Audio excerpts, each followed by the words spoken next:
Right. Okay, well, let's go ahead. I'm going to call this Iowa City Community School Board meeting on Tuesday, March 31st, 2020 to order.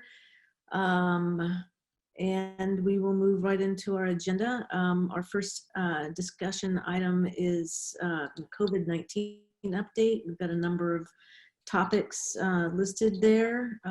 Steve, do you want to take that forward? Yeah, let me start. I'll just share a couple of quick updates with you.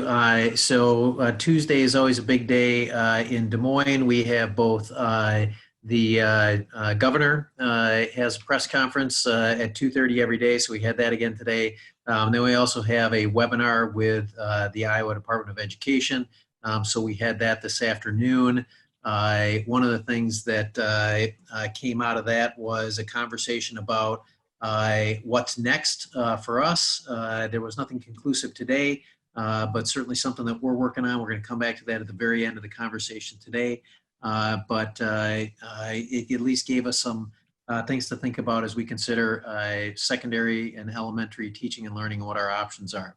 A couple other things that we're working on, regardless of what our choices are moving forward, we recognize that there are quite a few challenges that have not been addressed through either the governor's office or through the State Department of Ed. So collectively, our administrative team has put together a fairly extensive list of questions and concerns that we have. I forwarded those to the Department of Ed today. I've got a call scheduled with both the governor's office and with Ann Lebo, who is the director of the Department of Ed tomorrow. So hopefully we get some update on where those particular items are at in their lists of things to do, and more importantly, help them understand their priority focus for us on our list of things to do. Locally, one of the issues that's come up that we are working closely with our municipalities on is green space. Certainly with the weather out today starting to turn a little bit nicer, we've got a lot of people that want to get out, and especially if they've been cooped up inside for a while, that's certainly understandable. We've worked with our municipalities, the police departments, and city managers' offices in North Liberty, Coralville, and Iowa City to better understand how they are managing their parks. And we plan to manage our elementary playgrounds and our secondary fields in a similar manner.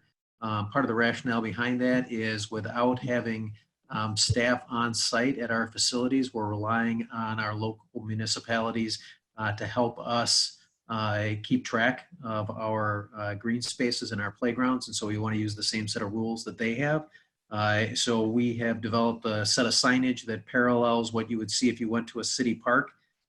Essentially, we want to make sure that folks are staying off play sets, things like that, that would require physical contact. If you're interested in coming and walking around the ball field or the track, just being out in the green space, ensuring that you're practicing appropriate social distancing is the same tactic that we've seen the cities take, and so we're going to follow suit with that. So you'll see those signs going up tomorrow. And then the last one I'd offer for you is a real bit of good news for us. I think you all saw the survey that went out. We sent 2 surveys out yesterday. We sent one to parents. We sent one to staff members. Within the first 24 hours, well over 1,000 responses on both categories. Overwhelmingly positive response from staff and parents to that set of questions that we asked. You'll note that we had a couple of segments in there where they could provide some open-ended responses. We literally have hundreds of pages of feedback from folks in there, and it helps us maybe better understand where they're at and what their needs are moving forward.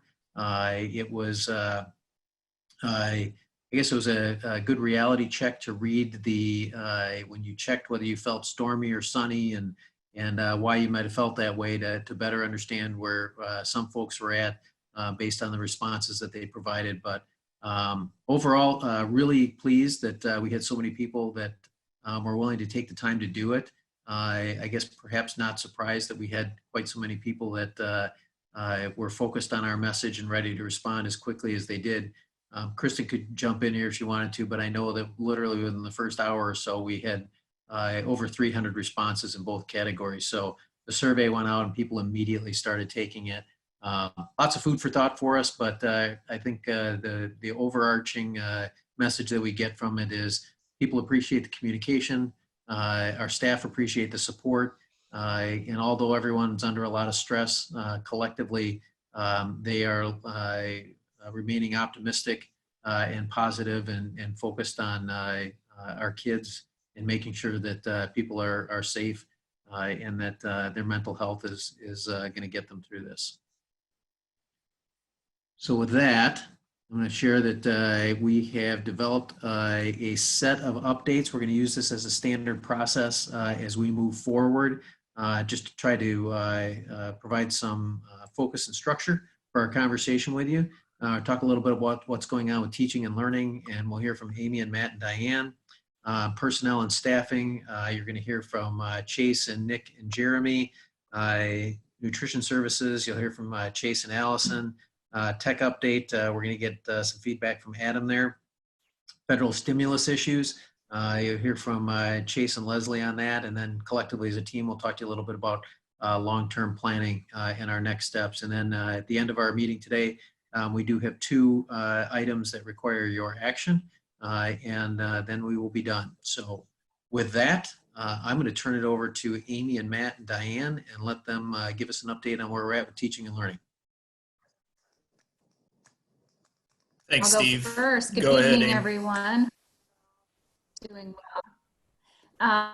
Just on teaching and learning, and just an update. So a week ago, we were just ready, or just had rolled out the Ed Resources piece, the 63-page document. And we had done that the night before with staff and set some expectations up around that, as well as providing several sources of guidance so that they were aware of what we were hearing from both the state level as well as the federal level on things to consider as we were offering educational opportunities. Along with that, then we were also determining what sort of technology needs were out there in our district, whether it was the hardware piece or the internet side of things.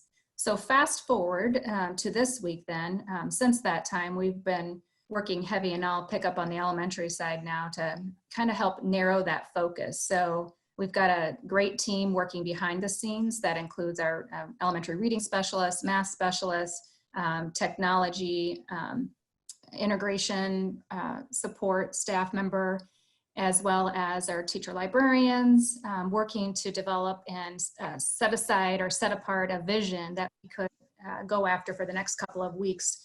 And really paint that picture for both our elementary teachers as well as our parents. And we centered around 3 different goals. And yesterday we were able to roll out these 3 goal areas with our instructional coaches, our teacher librarians, and our elementary principals. And first and foremost, we just want to make sure that our teachers are connecting with our families and their students, and making sure that everybody is doing okay. So we want to make sure that that message is loud and clear, that we're connecting with our families.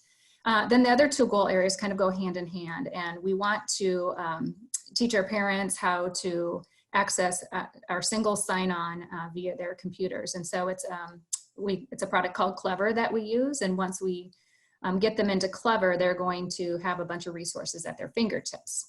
So once they're in there, then the 2 resources that we'd really hope that they would be focusing on are 2 different products. You may have heard us talk about these in the past. Oftentimes we will use these as intervention materials or class-wide interventions, but certainly there are 2 products, one called Dreambox for math purposes and Lexia Core 5 or Power Up for reading purposes, and they're adaptive. So as kids get in there and start working, it's not necessarily going to keep them in their grade level content. It will be able to tell right away whether they need to, ramp up and get some maybe some standards from the grade level above them, or even set the expectation a little bit lower. So it's a nice adaptive product, but we know that parents are, I think, being inundated with information right now, and that list of resources certainly is really long. So we hope by trying to narrow that focus and have our students accessing that and those 2 products, will be beneficial over time. And again, we're not expecting a ton of online presence with our elementary kiddos. If we could see them accessing either of those products 20 to 25 minutes a day or some combination thereof over the course of the week, that would be wonderful. Pass it over to Matt.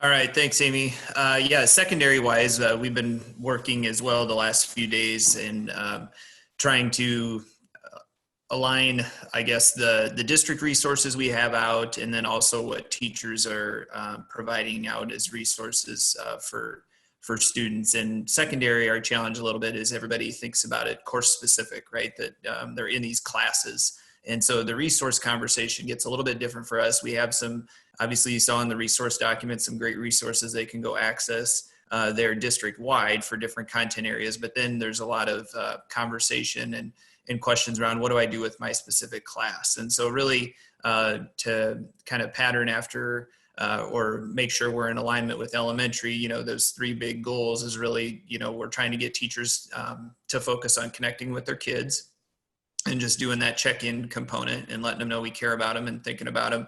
And the second piece that you'll see in our communication tomorrow really talks about helping make sure families have access to the resources. And that could be not just the tech access component, but just knowing where they are and how to navigate those pieces. We've talked about junior high teachers communicating with junior high students, but the parents wanting to know, well, what is that communication, right? I want to be able to help my student with these things and make sure they're accessing those resources as well. But the third big component we worked on is really trying to create some structure around when kids can expect new resources to be posted for different content areas. And so we've really worked to develop a structure that you'll see as like a Monday through Friday structure going out to our families. And the anticipated structure is that on Monday, we would ask students to check in on their language arts and world language kind of courses and see if any new resources have been posted along those lines. On Tuesday, math and CTE and other electives. Wednesday, social studies, fine arts and music. Thursday would be science and health or physical education. And then Friday we would do as a guidance or a social emotional climate culture component for students. And so we think that would help. That's not only going to help the students, that's going to help the teachers because we've had teachers posting a lot of content or a lot of resources, and then other ones, taking a much more measured approach as far as what they're pushing out. And so I think having some alignment along the lines of knowing when students can expect that and when teachers, what a reasonable expectation for when they should try to post some new resources or some new check-in materials with their kids will be a win for us as we move into next week. And so that's really something we'll communicate out tomorrow and to our staff and to students so that they can have a reasonable expectation of what that looks like moving ahead. And then the last thing I would just kind of button up the conversation and then turn it over to Diane so she can catch whatever Amy and I missed here would be, trying to walk that fine line between right now we're providing resources. We haven't been given permission to do online instruction. There's a DE process.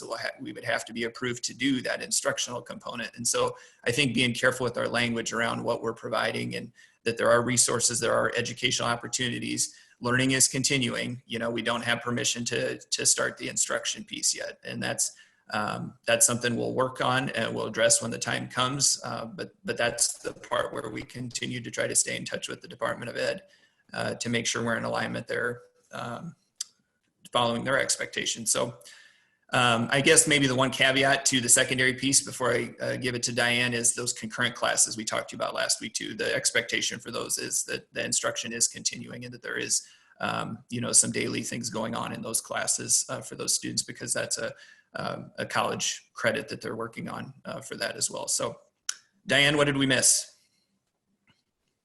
Really not much of anything. The one addition I would maybe just say to comment on the last thing you said was on Friday, the guidance came out from the DE that as long as we are continuing in this realm of only offering opportunities and not requiring any work, we aren't able to offer any credit for the work that our students are doing, except in those two areas. One area Matt mentioned was the concurrent courses. So the students that are continuing with the Kirkwood Community College courses, we can award high school credit as well for those courses. And then the other one that they just opened up for us would be any students needing to take a credit recovery course. So a student who is currently maybe enrolled in a course such as Edgenuity to recover the learning that they might have had a previous failure in, maybe from last year or earlier this year, that we can continue processing those students as well. So that's something that we just learned about, and we need a little lead in time to get that up and running, but we're hoping to get that going as quickly as we can.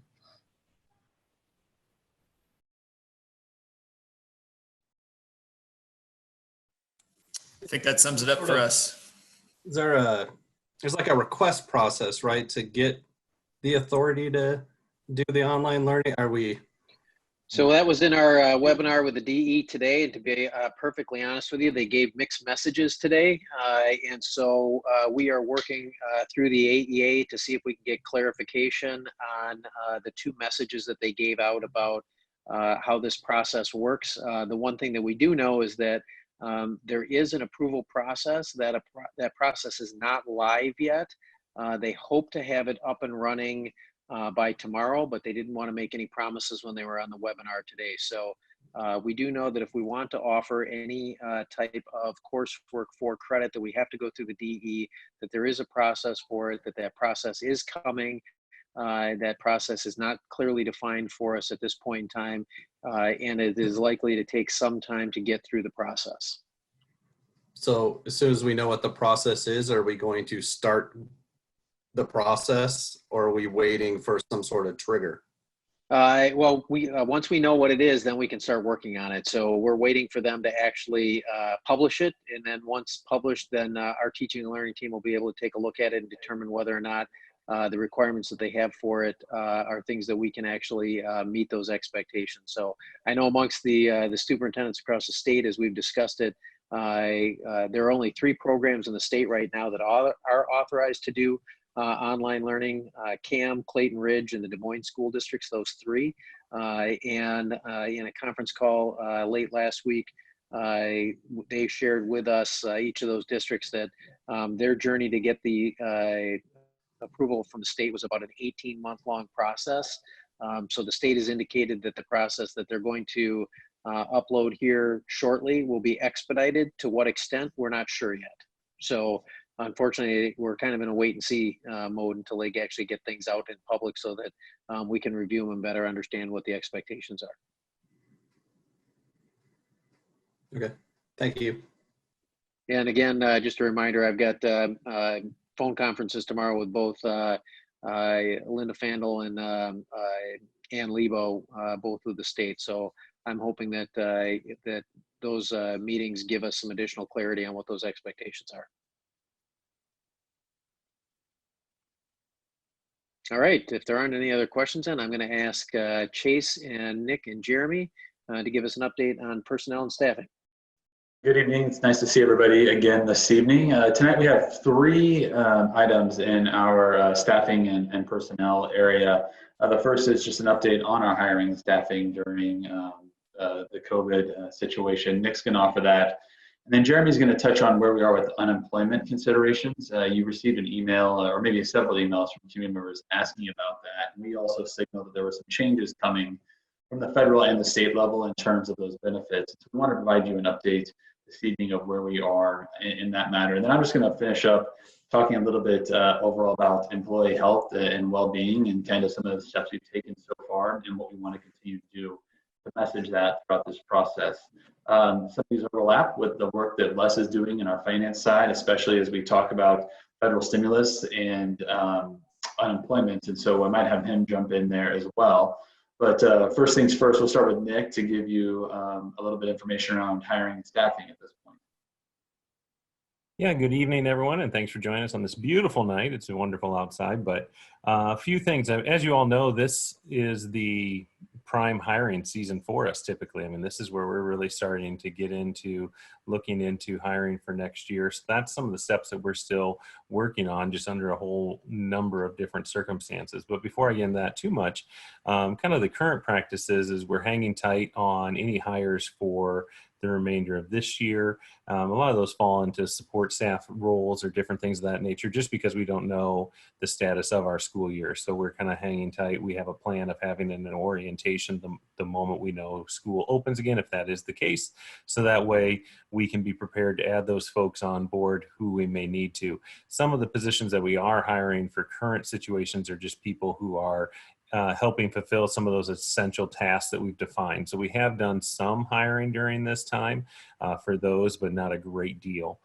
We are working in the process. Amy Courtmeyer and I are in the process this week of doing some fun ways of screening, some new ways of screening some elementary principal candidates, and hopefully gain some good results there with some performance tasks that we've created for them prior to the interviewing process. And it's actually something we think could be beneficial in the future as well. So we're getting that started for our 3 different elementary buildings that have openings right now. And we're kind of began that today, and hopefully we'll be working through that this week and then beginning interviews before long. So we'll be moving on with those important fillings of some different leaders.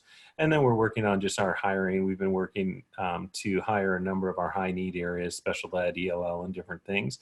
And then looking ahead to the 2021 school year and how we can make some of those positions happen, and continuing to focus on some of those board goals that we've been trying to highlight throughout this year of diversifying our staff and finding just those top-notch people to be in a variety of roles for us.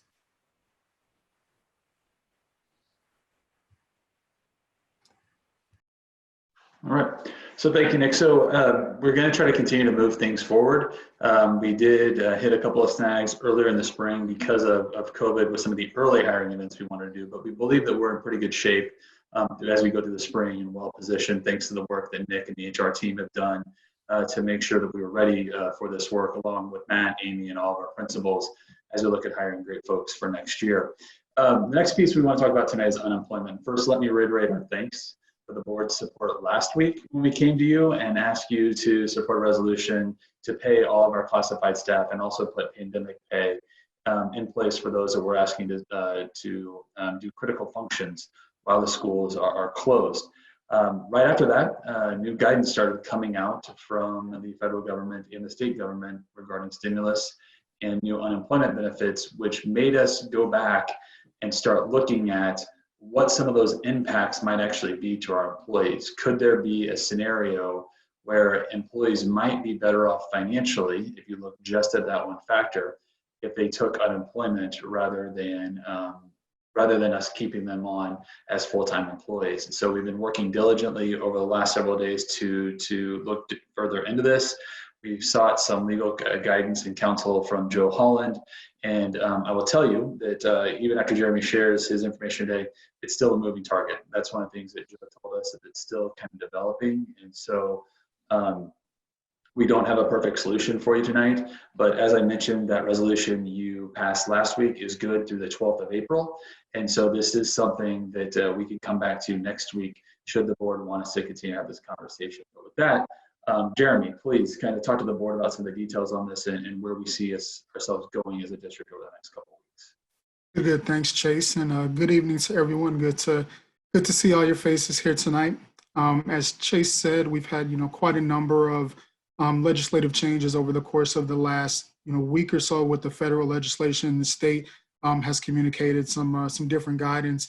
So we've tried to, as best as we can, to provide information for our employees and make sure that those who are in a position to collect unemployment have the information that they need to be able to do so. But at the same time, we want to make sure that those who may or may not qualify for the district, that they're able to reach out to Iowa Workforce Development, get the information that they need, because they're going to be able to provide the most critical information and be able to let the employee whether or not they actually do qualify for unemployment, which is a fairly difficult process for our employees to be able to judge on their own. So as we've gone through this process, even as we looked at the legislation yesterday, there were thoughts that our employees would be able to filing for unemployment actually make more money than they would through the district paying them because of that additional $600 that had been out there as part of the federal legislation. Within the last few hours, we've seen commentary that, some at the state level, there are individuals concerned about that. If people are making more money through unemployment, that might be an incentive for them to not join the workforce. So, the state is looking at those things very carefully. And, we've asked our employees to really maintain the course. We thank the board for, the resolution passed last week that does give our employees that gives them some confidence over the next couple weeks that they'll be taken care of.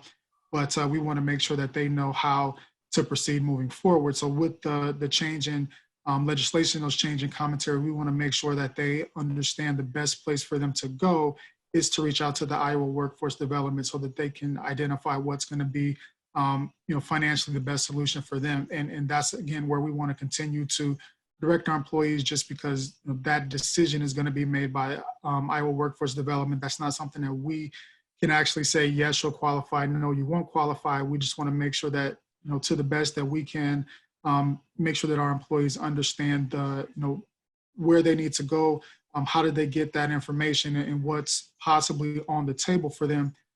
Because like we said, it's a very moving target, very quickly moving target. Here over the last 48 hours, we've seen several different changes, interpretations, both at the federal and state level. So, we want to continue to direct our employees to Iowa Workforce Development, and we'll continue to provide them as much guidance as we can. But, we want to make sure that they understand that we're here to support them as they go through this process. We want to make sure that they identify the path that's going to be most advantageous for them and their families. But again, we're going to be here to support all of our staff. Like I said, make sure that they know where to go. But first and foremost, they're going to be supported by the school district, and I think that's going to provide them with some security as we move forward over the next couple of weeks. Les, anything to add on this piece at this point? I think the only thing to add probably is, and I think Jeremy kind of alluded to it, is that while the district will be helping our staff in any way we can with the process, the actual eligibility determination is made by Iowa Workforce Development and not the Iowa City Community School District or any employer. So that's a key message, that just because we've said it's okay for them does not mean that they're automatically eligible. So that is a different statement between those two pieces. It's a good reminder. Before I go on to the last piece, I want to pause for any questions from the board. I know this is kind of a big topic, and so I want to make sure that while it's still fresh, we can provide any additional information that the board might like.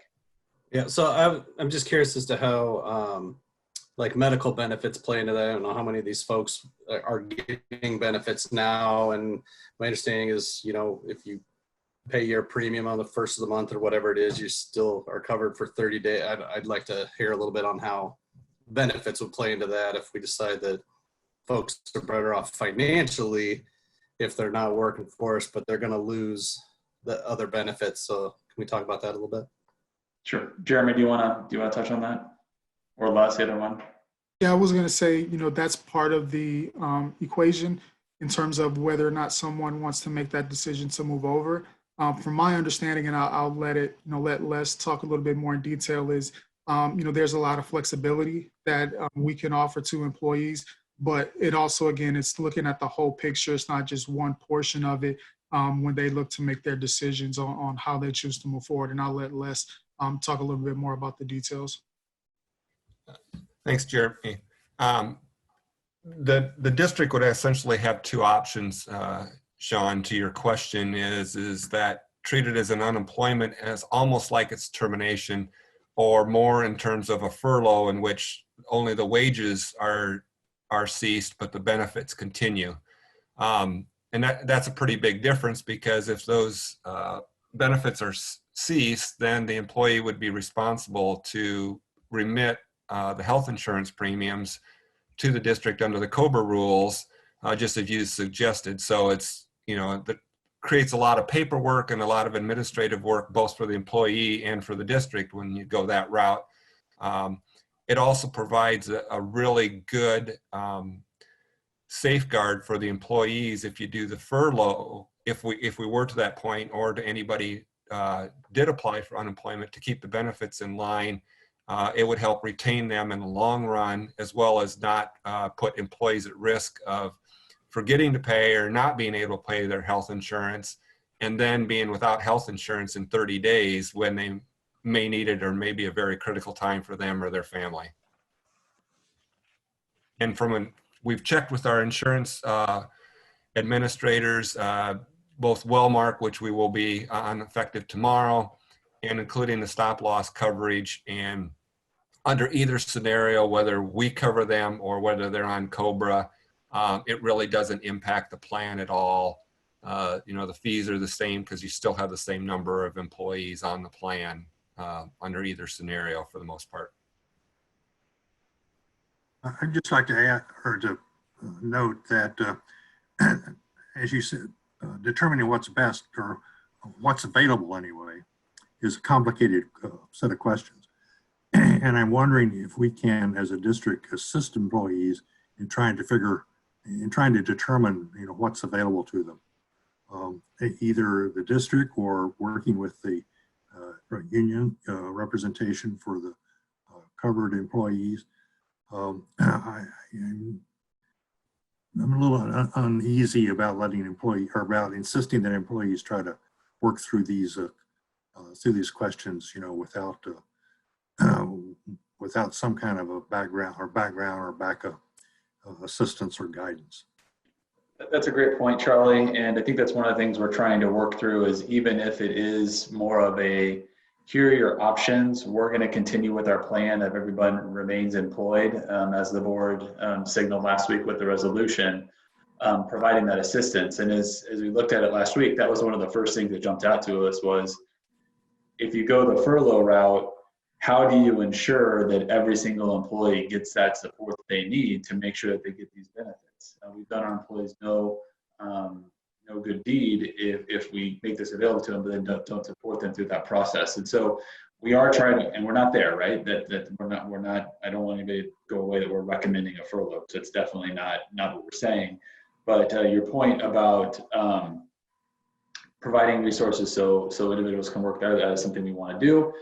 That's obviously a challenge because the offices are closed, and so we have to figure out ways to do that virtually and over the telephone. And so you have that added level as well. But that's one of the things that we've tried to keep front of mind through this entire process is, how do we best support and keep our employees informed through this entire through this entire situation, not just this piece of it. Okay, thank you.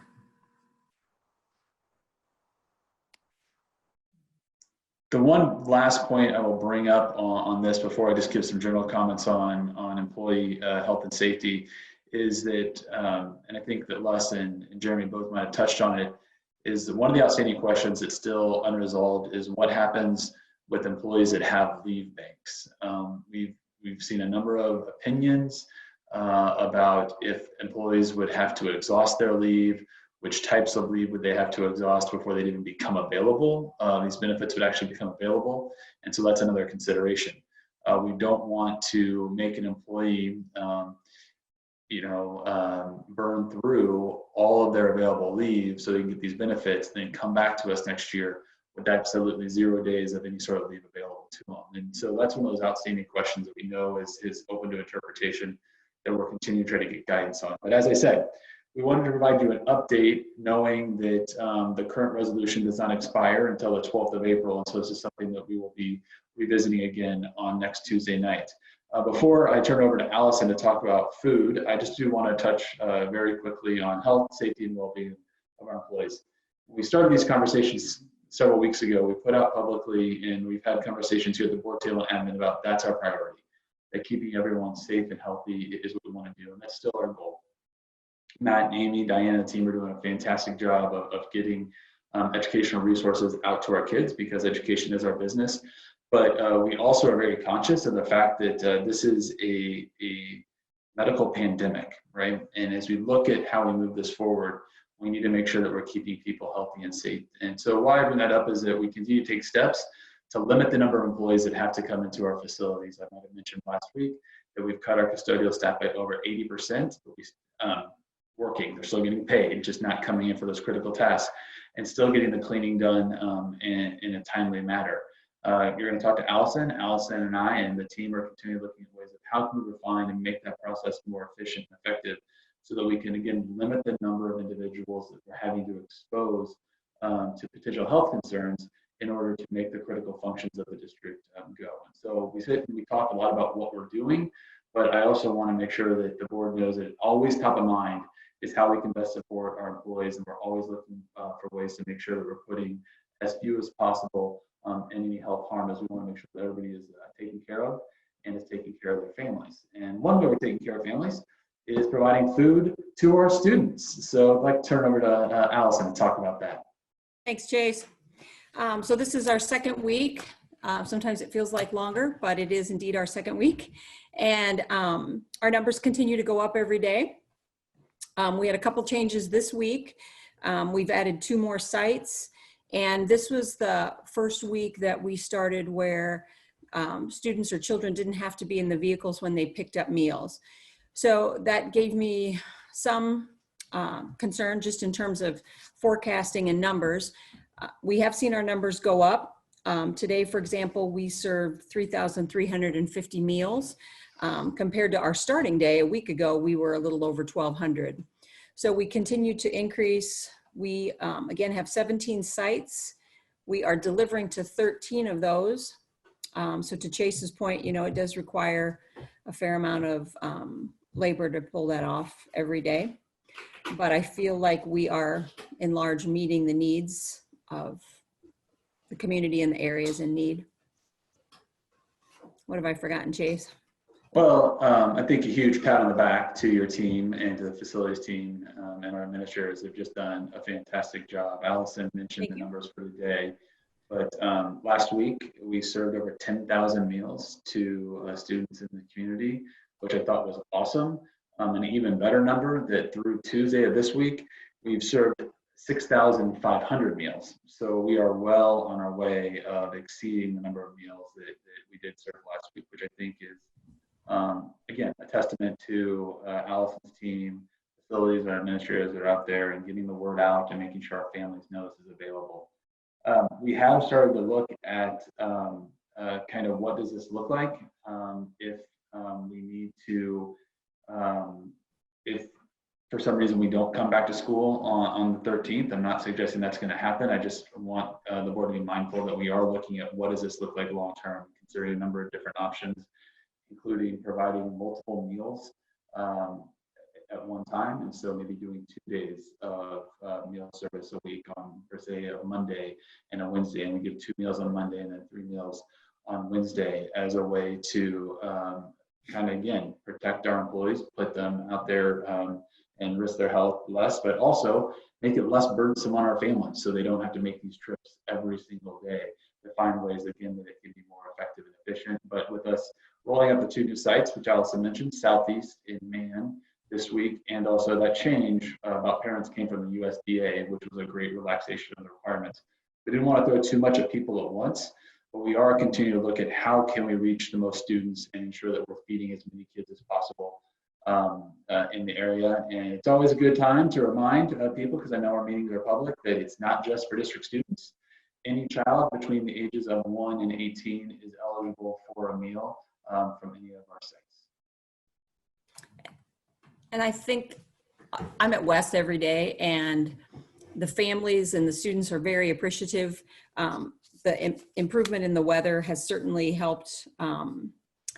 You know, we have a few students come on bikes and some walkers from the Pheasant Ridge area. But I think it's been very well received by families. They've been very appreciative of our efforts, and we just continue to see the numbers go up. And a lot of them tell me that this is kind of their daily thing. So we're seeing more, a lot of kids still in the cars and dogs as well, just because everybody wants to get out of the house for just a little bit and drive through and pick up. So it's been fun. Questions on our meal grab and go program? I have a quick question. Maybe nobody knows the answer at this point, but if the governor does issue a shelter in place order, does that change anything on how we're going to do this? So Does it? we don't think so. We've looked, Steve and I and Amy and Matt have been looking at some of those proclamations from other sites about, or other states, of what they call essential services. And while education is not listed as an essential service, food programs are listed: restaurants, takeout, delivery. And so we believe that we could continue to operate as an essential service underneath that paradigm. That'd be great. I mean, Yeah. that's a concern that I had, that we'd have to just stop, and that would be problematic. Well, and I was concerned too, just in terms of my staff and their willingness to come in every day or every other day or whatever it is. And they have been willing to do that. So that's always something that could potentially change. And I know other schools that other directors that I've talked to have struggled in some cases to get enough staff. That has not been an issue here in Iowa City. And I do believe that pay incentive has helped. And I do want to again thank everyone for that, because that means a lot to the staff. So thank you. Allison, one quick question. Yeah. Can you explain what happens if a site runs out of food before serving everybody? So specifically yesterday at Southeast, one of the things that I worried about as well, so right before that student walked up, we had a car drive up and requested 8 meals and took our last 8 meals. So our USDA guidance tells us we can ask for school, and this particular person got angry, did not want to provide that. So the meals were given to him just to kind of diffuse the situation. But unfortunately that left us then at 0 meals. Mm-hmm. So today we increased our numbers, and we can, to answer the bigger question of what would happen if in a similar situation, we can get meals from a close site. You know, Twain is there, City High is not far where we produce. So we would reach back out to the production kitchen and get more. Okay. So we try to make sure that we have plenty every day. But yesterday, I think it was just literally the minutes before that student walked up, a guy pulled up and wanted 8 meals. And Right at Southeast yesterday was the first time having Southeast as a site. So that probably played into how many people can we expect? Yeah, it's hard to forecast this, honestly. Like, I was very glad after the week 1 was over and we had some better numbers, but we continue to go up every day. So we continue to produce more every day. And that would be the challenge in trying to produce multiple days as well. You just have to take that times 2 or 3 and make sure you have enough, because we certainly want to make sure that nobody ever leaves without meals in hand. Right. Thank you. You bet.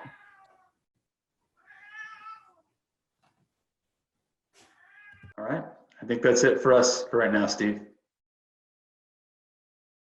All right, so we are going to turn to Adam for an update on technology. Yep, I will try to keep this short. Quick update on device distributions. We've received about 1,550 requests for devices, laptops at this point. We've distributed over 1,000 of those. Our request numbers are dropping now each day, so we're seeing reduced demand as we go forward, which we had expected. And because of that, at this point, we're actually reaching out to families. We reach out to each family who submits a request form to determine where they want to pick it up, what works for them, whether they have the ability to pick it up, and we've facilitated for alternatives in cases where that was necessary. We're actually moving to mailing out devices at this point because our request rate isn't quite high enough to justify staffing all of our sites around the district. So that's actually gone well starting today. So as we get those requests, we send out the devices.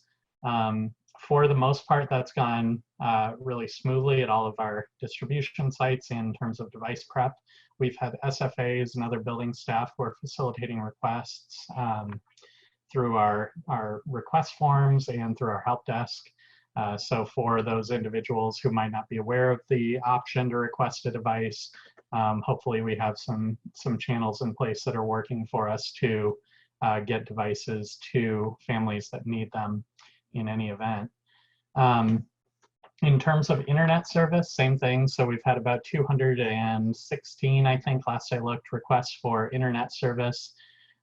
We have, at this point, identified the carrier for all of those. About 95% will be serviced by MediaCom, with the remaining 5% going through district-provided Verizon hotspots.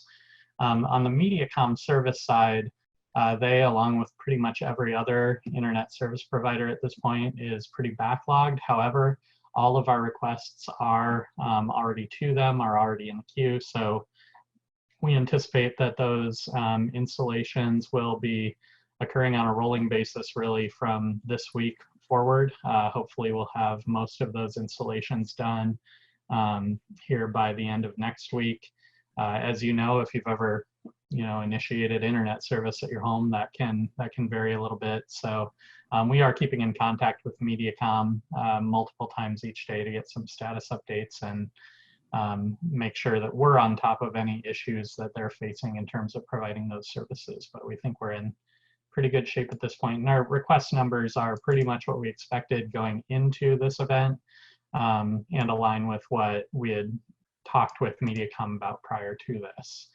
Another big issue once we get devices and we get internet access for folks is providing technical support. So an email went out last night with a link, and we had already shared some contact information for our district help desk, and they were dealing with a lot of requests even at the beginning of last week. But we put together a page that summarizes the service options. So for families, they have the ability to reach out via phone, email, or chat. And our response time to those requests from our help desk has been about 1 hour, and we staff that each weekday, 7:30 to 4:30 p.m., 7:30 a.m. to 4:30 p.m.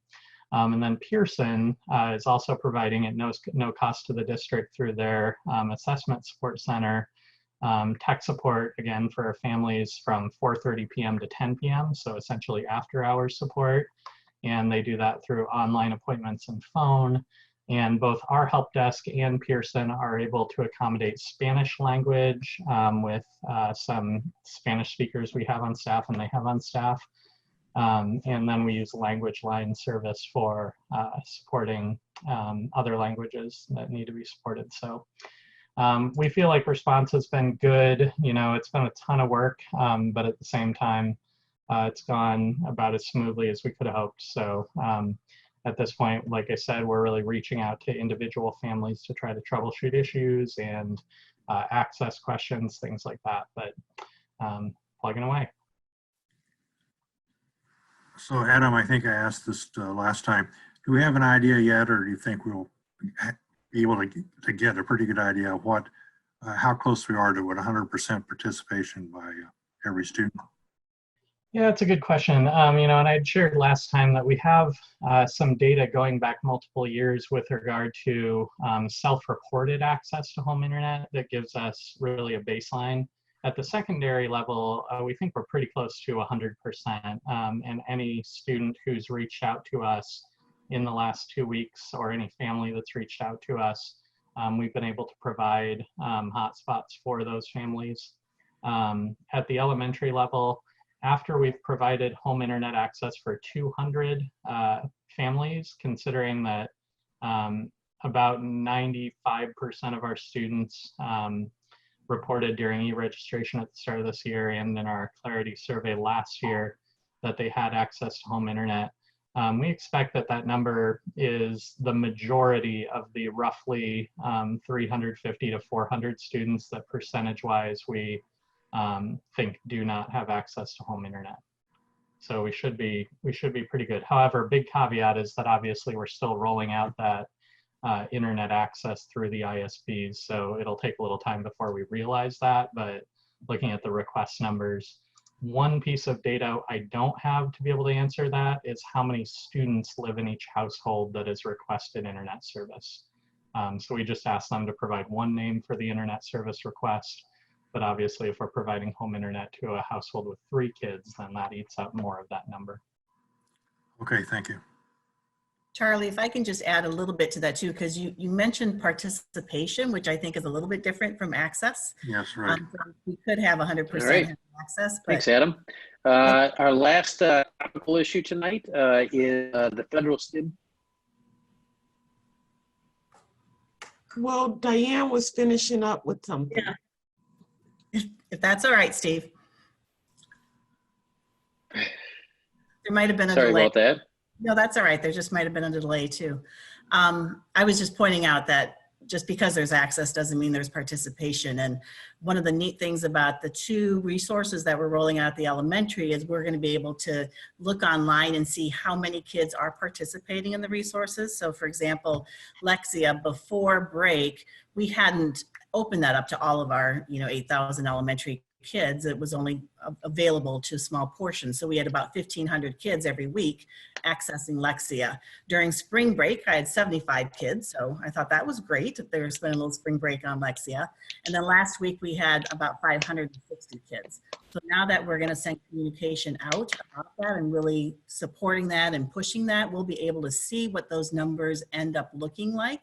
Love to think that we're going to get 8,000, but in practicality, I don't think we're going to get that. But we're going to be able to give you some exact numbers of how many kids are participating in Lexia and in Dreambox. And then the secondary world, we are also asking our secondary teachers that as they're reaching out to students, try to collect information about how many kids are participating. So for instance, I know Brady's on here. He had shared that in some of his communications with his students, he's asking for feedback, asking for them to respond, and only seeing at this point about a 30% response rate. So that's something I think we'll need to continue to monitor as we think about what that might mean for us to move toward a mandatory online format. Right. Thank you. Take it away, Steve. All right. So our last topic today then is the federal stimulus. And I know Chase and Leslie have been looking into that. They've also had some conversations with Attorney Holland about that to better understand what some of the implications are.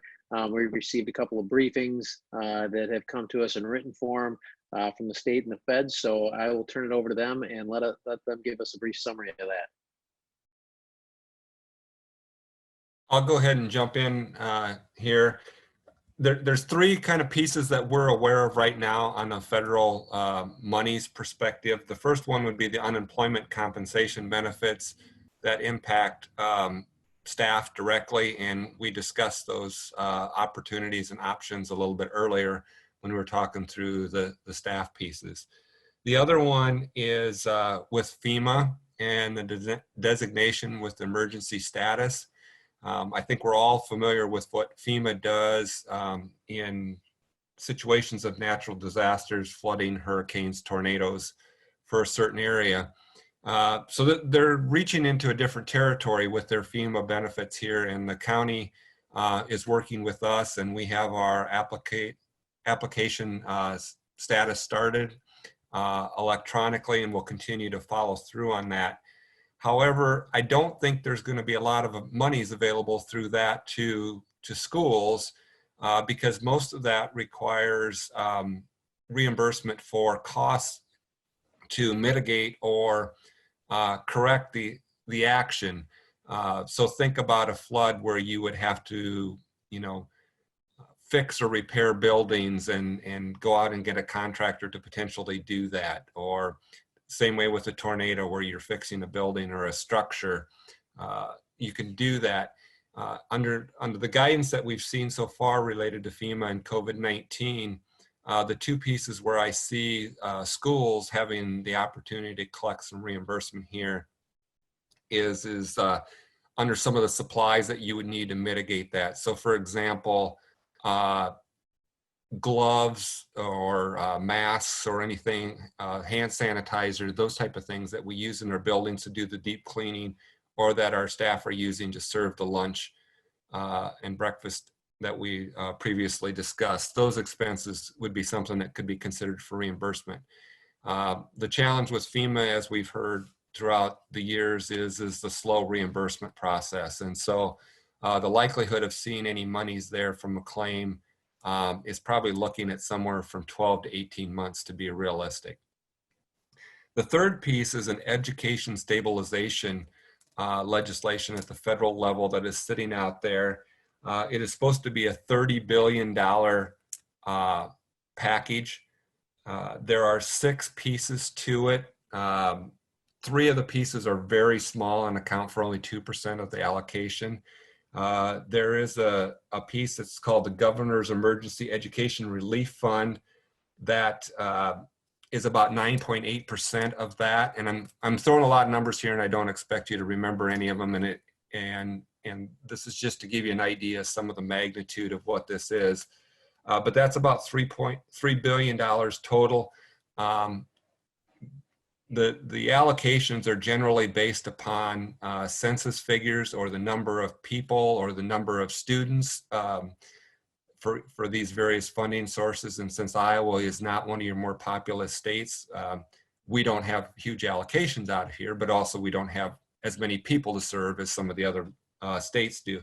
But out of that governor's fund, it looks like there's about $26 million that would come back to the state in terms of the emergency education relief. Have no idea how that will get allocated. You know, that might be something that the state does to provide resources for additional training for teachers that have been missed, or maybe it's a way for them to offset if the budget's struggles next year, that they can provide some of that backfill. I don't know what that's going to look like. The other 2 pieces out of those 6 are an elementary and secondary school emergency relief fund and a higher ed emergency relief fund. Clearly, those are both about in the mid 40% range of the allocation. We wouldn't be eligible for the higher ed, but the approximately 44%, that's the elementary and secondary, is a $13.2 billion package, again, allocated at least from the initial readings that I've seen based upon Title I numbers, which looks like to be about $71 million coming back to the state. I just did a rough calculation. If you took all of the students in the state of Iowa, I used 525,000 just for sake of example here. It's only about $135 per student. And if that was done on a per student basis, that would be about $2 million. Depending upon how it's done or where we fall in that calculation, that's what it might be. In 2008, 2009, I'm probably the only one around here long enough to remember that when the ARA stimulus affected schools, Diane's shaking her head, she might remember. But that came in as a way to support staffing, and that was a more immediate funding source. But those are just some examples, and it's only what I've seen. Steve and I communicated on this a little bit earlier. Neither one of us have seen anything more than what I just took off of a Google of the education stabilization funding. So if more comes through to you as school board members, please feel free to pass that on to us, because we want to pursue all of the options and opportunities, not only for our students and staff, but for the overall school budget. Thanks, Les. Questions on that? I would just add what I mentioned the other day to you, Steve, is that, you know, as I heard about, you know, the stimulus checks that everybody's getting, right? And it's not just a giant pile of money lying there just waiting to be spent. You know, it sounds like the vast majority of people will end up paying it back in next year's taxes. So it's basically borrowing against your 2020 tax refund. I'm paraphrasing a little bit, but all of these other pieces that are out there, I worry that there's little stipulations and red tape and all this other stuff that makes things less attractive once you start reading it. So whatever's out there, and then I know you guys will do your due diligence, but I just want to make sure we're aware of all those little tricks that are hidden in there, and before we start spending money and realize that we're going to have to pay it back at some other point or something like that. So it's just a caution that I have based on, you know, the kind of reading of how the stimulus checks work. I assume there's some other catches in this whole process somewhere. Yeah, to that effect, Sean, if this mirrors those ARA funds in 2008, 2009, there was no repayment or any of that kind of gotcha moment, if you will, on that, which would differ from the stimulus checks that go to the individuals, as you mentioned. So hopefully that trend continues on the funding that we would get, but I appreciate your comments. Well, that's a good lead into our last topic, which is that longer term planning for us. So I've been pretty emphatic with the team as we're working on this, that we should deal in the facts and what we know and try to stay away from the what ifs and the speculations. So as we look forward in the what do we know, at this point in time, we know that the governor has canceled classes and closed schools with a reopener of April 13th. There's a lot of speculation out there that based on the recent presidential decree for the extension of social distancing, that there'll be some implication for schools in Iowa. The Department of Ed webinar today seemed to indicate that we'd get some kind of guidance before the end of the week. As superintendents, we've been pushing the DE and the governor's office to understand that we need at least a week's advance notice for these kinds of changes. And that 2 weeks is actually preferable for us. So we're inside that window already. We'll continue to put some pressure on them so that we better understand what's next. We started at the beginning of the conversation talking about teaching and learning and some of the implications that are out there. We have a kind of a long list of things that we are working on at the state level to better understand what's going on as elementary education. It sounds like they've got a couple of different options that might be available to us as we move forward with students at different grade levels. We certainly want to understand the opportunity gap challenge. We know that based on what we're hearing from other states and other school districts, that whether they're students that participate in our special ed programs or English language learners, that the opportunity gap that exists when we're physically present with kids also exists when we've got a digital presence with them. We want to better understand what our challenges are and how the Department of Ed hopes to provide support for us with those opportunity gap challenges. We also want to understand the ESSA requirements and what those implications might be as we move forward through the SAMI process and the action plans, et cetera. We're using two different terms. We're talking about online learning and online instruction. Online learning is what we have going on right now, which provides supplemental resources to students and parents. It's done by grade level and by subject area. Online instruction is actually that process whereby it moves from voluntary to compulsory and credit is offered for courses taken. And that right now is where the Department of Ed is hoping to put some guidelines out for us here in the very near future. So a better understanding where we go there. I think Adam did a nice job talking about where technology access is at, but we also know that there's some long range issues with that. And then we're also considering, we talked through the HR piece and the funding piece, and we need to better understand from the Department of Ed and from the governor what the implications for our school districts are here as we move forward past Monday, April 13th. So our hope is that by the time we get to this point next week, that we will have additional guidance from both the governor's office and the Department of Ed, and hopefully we'll have some more concrete plans for our students for the next 2-3 weeks at a minimum, perhaps longer than that. So that's what we're working on right now as we look at advanced planning. I'd turn it over to anyone on the team for anything else additionally that you'd like to add for perspective for the board as they think about the next 2 to 3 weeks.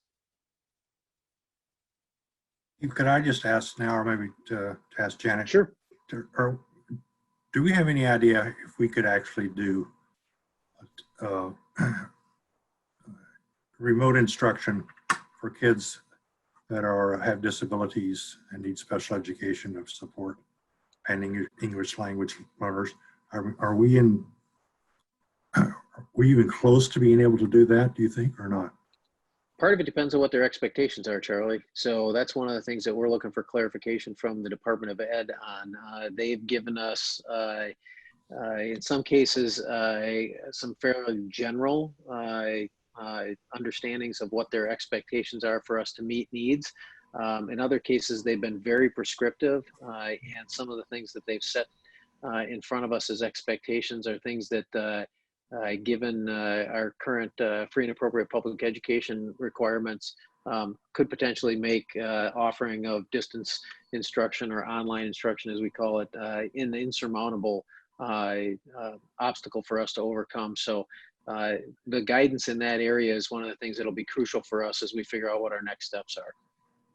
We have a state guidance to consider. We also have the students in the district and the parents in the districts. Right. And so first, what we need to understand is what those expectations are from the state level. And then, one of the things that Lisa would tell you is that, and you're more than welcome to chime in here, Lisa, is what are our expectations once we understand what those state requirements are for us to go back and revisit individualized education plans and make adjustments within those to comply with the state requirements. Yes, we would take a look at what we're doing for all students, and then take a look at what solutions we can find for students with IEPs, which we're already investigating. We're investigating that all the time, but now, in light of what could be a different platform, what are some potential ways that we could provide that specially designed instruction? So, we're looking at a lot of different resources even now, and trying to figure out what those would be. We haven't had a need for those before, so we don't know everything that exists, but we'll have to create solutions, and we have found some things that I think we could. There are extensions of things that we already have that we haven't been using because we haven't needed to, but and then we, IEP teams need to get together and talk a lot about how could this look for this individual. So that's where the, parents' input would come in mostly, would be through the IEP team, because they, of course, know their child the best. Sure. Mm-hmm. Charlie, one of your earlier points, I think, is one to consider, because the access piece might not be the hardest part. The hardest part might be, what if they don't do it? And what if we require this, and then why aren't they maybe doing it? Right. And what's going to be palatable to us in the end result of that situation? So if there's a required online instructional program and students do nothing, or even if we create the access for them to do it, but something gets in their way, their family situation, their ability to do it consistently, what happens with grades, what happens with credits. We don't want to get into all those hypothetical scenarios until we know, but there's some legitimate concerns for us that access might not be the hardest part. It might be we can create the access, but then what happens in this environment if students don't participate, or if something isn't allowing them to participate, and then what is the consequence of that? And so I think those are all very real concerns for us on an equity consideration. It's not just about creating that access for ELL, special ed, low SES learners. I think it's about, even once the access is created, then are they going to take advantage? Are they able to take advantage? Some of those considerations too. And then what are the consequences of that? So just for reference, Charlie, Matt and I were talking about this earlier today. Los Angeles Unified has moved to a compulsory ed program, and they've got somewhere between just north of 60% of their high school kids are actively participating, which means almost 40% of their high school kids have, as Matt said, for some reason, have opted out of participation. So if we go with a route like that, what does that mean for them, for credit completion, for grades, for things like that? So understanding what the DE is going to provide to us for options is really only the first step in the process for us. Charlie, this is Brady. I would just sort of second your concern and the questions, and just say also, the work that you all have done as a board has been outstanding in the work of equity, and the decisions you've made have been tough decisions, and that's been a major investment of time and energy, and that, and my perspective at least, has certainly been consistent with what has happened with the administrative teams on all these decisions as well. So it could be really easy in circumstances like this to get excited and go full throttle ahead on some things without really being intentional and mindful. And empathetic and respectful to the different places that our families are in and our teachers are in and our students are in and our administrators and all of, all of the team. But they have been. And so I think your point, if that would alleviate, some concerns and mitigate them, they've definitely been considering that. And it's a profound concern in terms of equity. So. Yeah, thank you very much, Brady. All right, then we have two remaining items for us to look at. We've got two action items. And the first one is our Iowa Central bus agreement. And Chase, if you want to give them a quick update on that. Sure. So this is an item that we talked about last week again, as we look to support all our employees. While the bus drivers are technically not our employees, we do believe they provide a critical service to our students every day, transporting more than 5,000 of our kiddos to and from school. And so one of the commitments that we've talked to the board about and we'd like to make is ensuring that those individuals continue to get paid as well. And so the amendment that you see in front of you tonight for your consideration does exactly that. It provides a portion of our contractual amount that's due to the bus company to ensure that they can continue to pay employees while schools are closed.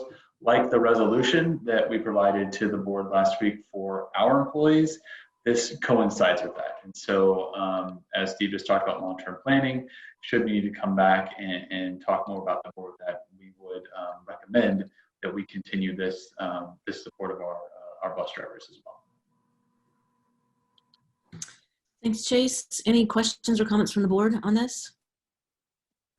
Hearing none, is there a motion to approve the Iowa Central Bus Contract Amendment 19? I would so move. Thank you. Second. Thanks, Sean. Kim, I think we're ready to vote. Online voting is open.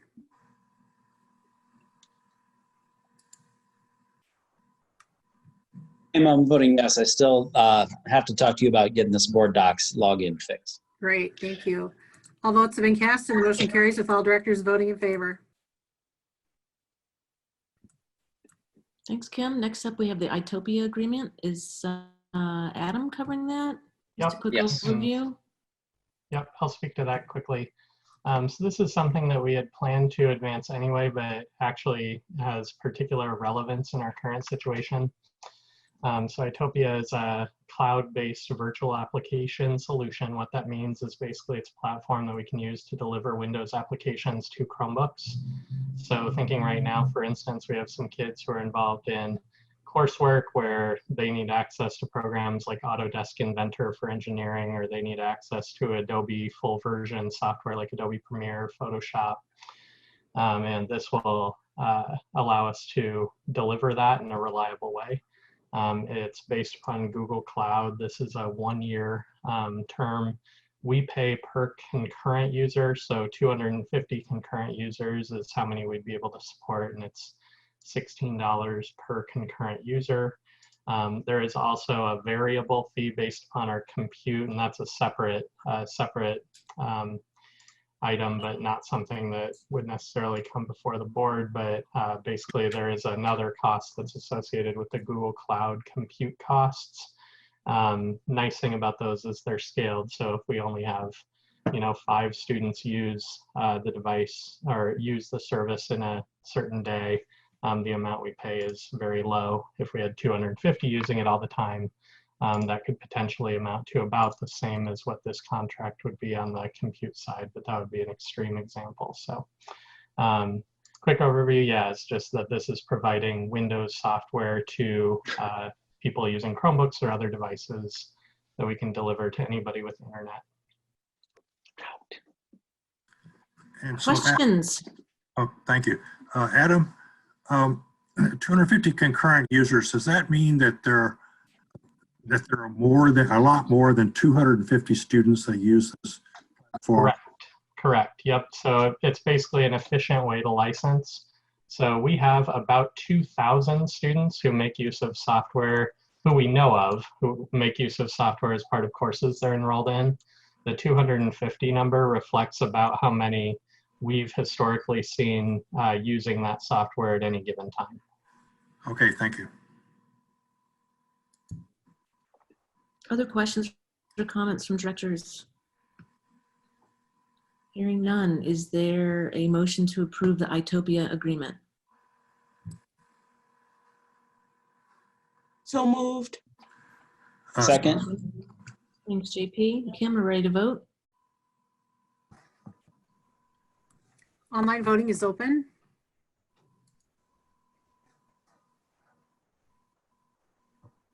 Password worked this week. I just tried it. So, yeah. All votes have been cast and the Yay. motion carries with all directors voting in favor. Thank you. So that takes us to agenda setting for next Tuesday.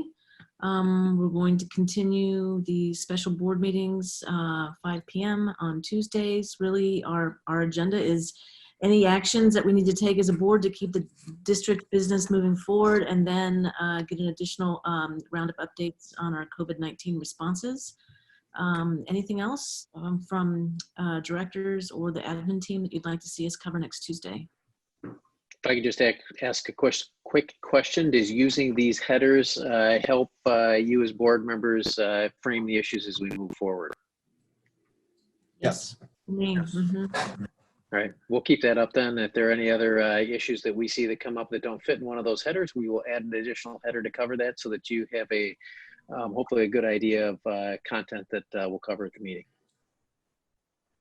So Janet, I think I asked this at our last meeting too. Is it possible to get some kind of an idea of what's happening with the Lucas investigation? Not sure if that's an agenda item for next week or another. Charlie, Charlie, this is Steve. So I've been working with Joe on that. He had some communication gap where he was struggling to get a hold of Ann. He did reach her yesterday, and she is actually going to put together a report that she can submit to him so that it's an update on where things are at right now and what she anticipates actions that she'll be able to take between now and the end of the school year. And she will get something to him shortly. He anticipates we'll have that prior to the next meeting. Thank you very much. Appreciate it. We can add that as an agenda item then, Steve. Yep. Okay.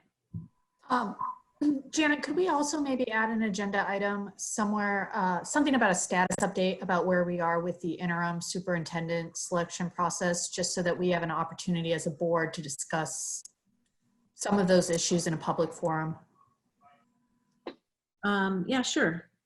Just maybe we can touch base ahead of time and make sure, I'm going to make sure sort of the content of what you're asking for, Lisa, but I think it's fair, you know, closed sessions and communities, I'm sure, anxious to hear where we're heading with that. So, are you just looking for like a status update on where we are? I think an opportunity to have a discussion about the modeling that the board wants to see us go towards. You know, there's kind of the Cedar Rapids model of putting somebody in for 2 years as an extended opportunity to try out for the long-term position. There is a model of just a true interim where we only have the person in for a year while we conduct a national search. I think answering the question of, are we still committed to engaging in a national search?